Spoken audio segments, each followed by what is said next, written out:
चला हवा येऊदाची संपूर्ण टीम आपल्याला देणार आहे एक मोठा सरप्राईज आणि ते आपण सागरकडूनच जाणून घेणार आहोत. काय सरप्राईज तुम्ही देणार आहात सगळ्या लोकांना? सरप्राईज हे असेल की आजपर्यंत तुम्ही आम्हाला टी व्हीमध्ये बघितलं, सोमवार मंगळवार तुम्ही आम्हाला भेटायला येता, आम्ही तुम्हाला भेटायला येतो, पण आता ते प्रत्यक्षात अवतरणार आहे.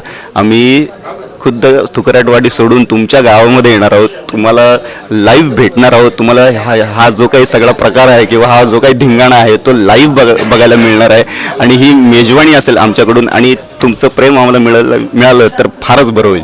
आणि आज पहिल्यांदा याचा मुहूर्त झाला आहे फायनली. पनवेलकरांनी तर छान प्रतिसाद दिलेला आहे, तर त्याविषयी काय सांगा?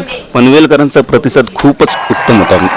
म्हणजे एखाद्या नाटकाला कसा प्रतिसाद असतो त्यापेक्षाही खूप सुंदर असा प्रतिसाद होता. गेले कित्येक दिवस थिएटरच्या बाहेर रांगा लागलेल्या होत्या पासेससाठी.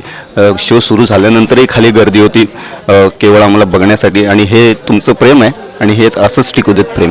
प्रेक्षकांसाठी काय मेसेज देशील? प्रेक्षकांना हे सांगेन की आत्तापर्यंत आम्ही स्टुडिओमध्ये होतो, आता बाहेर पडलो आहे, आम्हालाही धाकधूक आहे, पण आम्हाला आत्तापर्यंत जसं तुम्ही प्रेम दिलं, जसं उचलून धरलं, यापुढेही तुम्ही तेवढंच प्रेम द्याल आम्हाला आणि द्या, प्लीज द्या, ही नम्र विनंती आहे.